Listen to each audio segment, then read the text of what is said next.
I'm heading up to Santa Cruz and right around, I'm going to stay in Monterey, right around the Redwoods up above Santa Cruz. What you see here is down by Hertz Castle, San Simeon. Coming up here, you'll see there's where the seals are. And I'll tell you, I must have been on this road 25 times. I think I've seen the same seal there that was there in 1978. Those things never move. They're not the most exciting of the attractions, I think. Now we're coming out of the lowlands back up into the hills and start to see more of the coastline. This is some of my favorite parts. A lot of traffic. This was a spring break weekend kind of thing. Weekend. This is Friday, Saturday, Sunday, I'm doing this. So it's a little more traffic than there usually is. Usually I take off weeks, not a holiday. So there's usually me and just a few cars. But it's still good.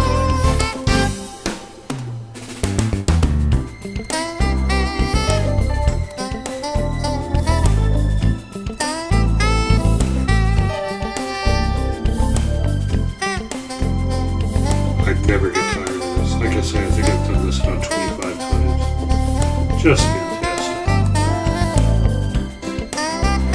Sometimes you're by the coast, sometimes you're inland. It's not always out there hunting. But this in its own way is nice too. Very, very relaxing. See a lot of color. You can see the plants and stuff. Really do well out there. Obviously.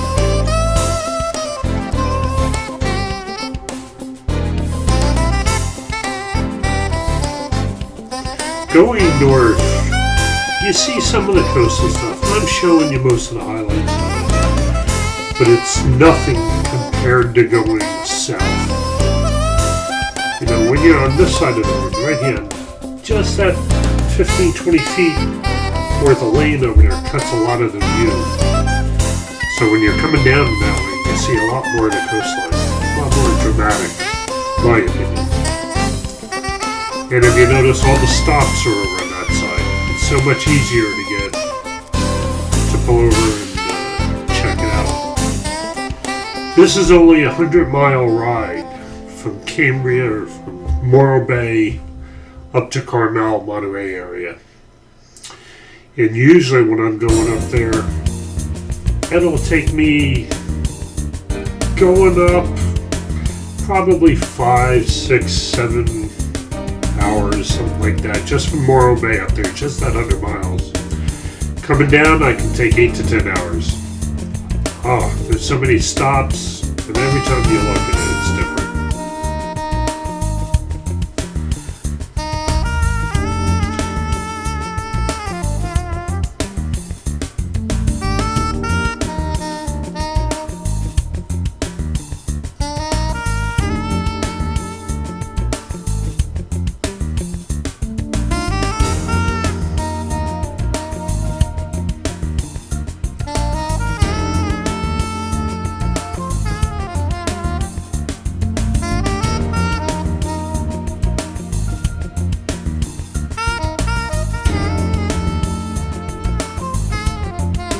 I think we're coming up where this is Lincoln Park here. We're over another one of the little bridges. Not little, they're good sized bridges all of them. But up here around the bend, I think it's this next bend up here, is where a while ago it washed out. So they had to rebuild this. And they rebuilt this whole section while people were still driving up and down here. See, right around in here, it turned into one of the red light things. You had to stop. And they were building this thing. This is just phenomenal. I was a great piece of engineering. When they did it, I mean, all this road was washed out. So this is all carved out of the road, out of the hill again. And up here on the left, they had a complete concrete plant and dumpsters and these big things that would chew up the old material. It was just incredible. This is all new paved here, a new chunk of road obviously carved out. But right up in here, starting here on the left on this side, just on the lane in this dirt area over here, they had full concrete plants. Really, really, that was something I thought.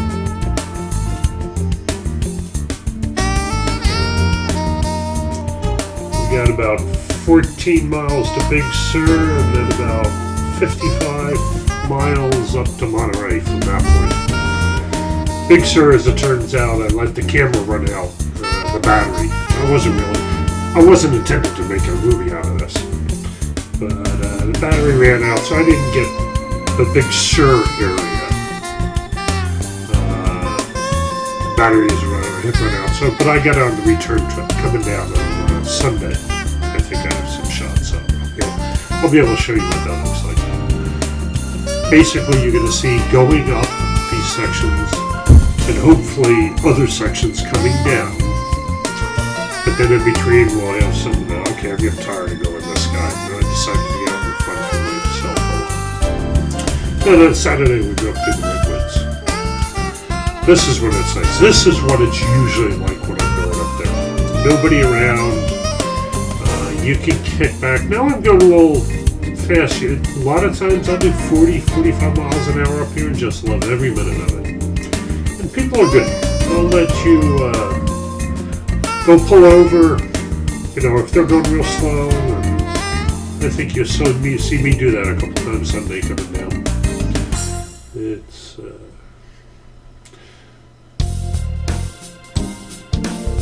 beautiful coastline. Love this place. I think Oregon is probably more dramatic, with the rocks and this and that. But the combinations of the hills, the rocks in the water, the variations, there's not much that's going to beat the Morro Bay to Carmel stretch. Northern California, that's a different kind of coast. It's more, I call it like farmland or high plateau type stuff. A lot of green up there. It's not this, you're right out on the edge of the cliff. And speaking of cliffs, see those wire things? It always gets me nervous riding into those. I'm waiting for that big rock to come down.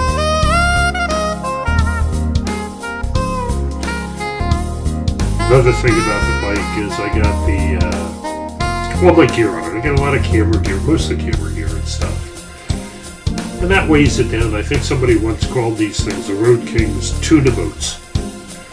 Well, I'll tell you, with all the gear on it, and you kick back in the backrest, it's, you're just cruising along.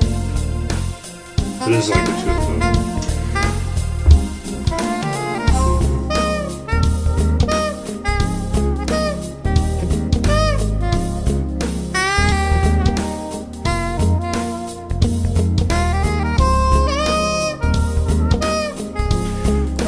Just breathtaking, I think. It's just wonderful. It's so relaxing. And what's sort of ironic with this, and you'll see it a little bit, is as relaxing as this is, and here we're coming over Bixby Bridge. That's the famous big bridge. This was just on the Discovery Channel the other day. It's supposed to be the tallest or something on that type of bridge.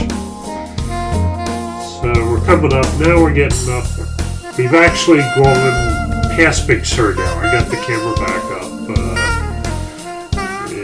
We're coming up into the bottom of Carmel now. So in between that last chunk, we missed a lot of the Big Sur area. As a matter of fact, now we're coming up. This is one of the stretches you'll see. Then you'll come into Carmel. You'll go into the bottom. Now this stretch here, this is the worst stretch of road I hate. Coming out of such a relaxing thing like this, and this is always plugged up for the next 3 or 4 miles or something like that.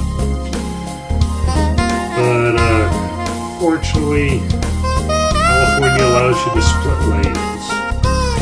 And if you notice, you watch a lot of people, you'll see a lot of these people will pull over for me. They'll open it up a little bit, they'll give you a breathing room. And I just ease back. When the opportunity is there, I'll take it. But, see, this guy moved over for me.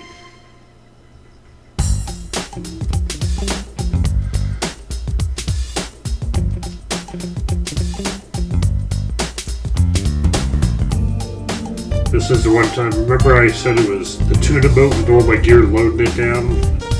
It's nice on the open stretch, but when you come through here, it gets a little bit tight. It's sort of like you wish you didn't eat those cookies. Lose a few inches off the side of you.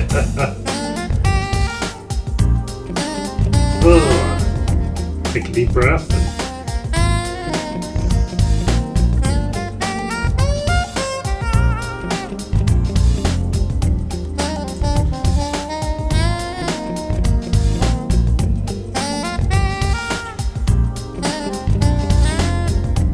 I think it's this guy here. Watch this guy in front of me. Maybe not this one. One of these guys up here pulls over. He's one of the few that didn't want to let me go through. So I nod to the guy that I saw him. See, you can see him move him over towards the white lane. He's trying to keep me back there. That's fine. I'll wait till a better opportunity and just ease by him. He's the exception. At least I try to look at it that way. Here comes a gap for me.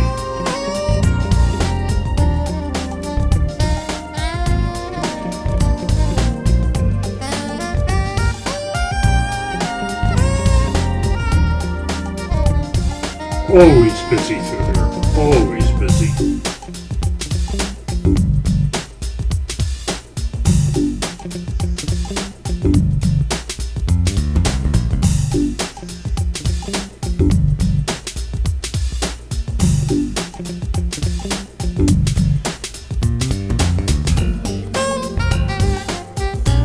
This guy, he wasn't trying to cut me off. He just wasn't paying attention. The pickup truck here.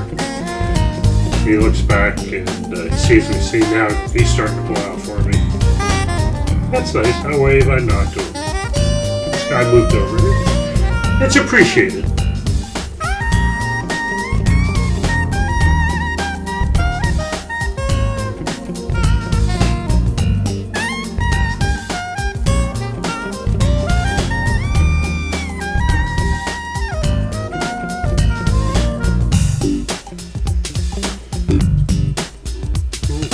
Starting to get tight.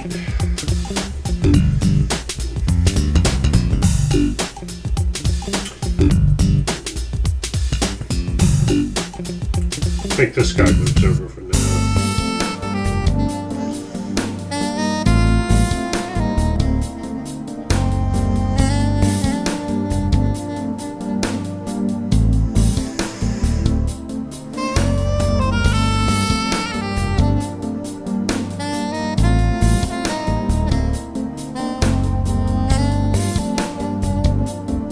We're getting close. Okay.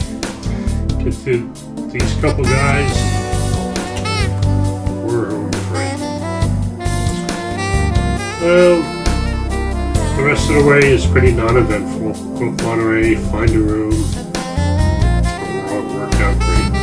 Great day. Great day.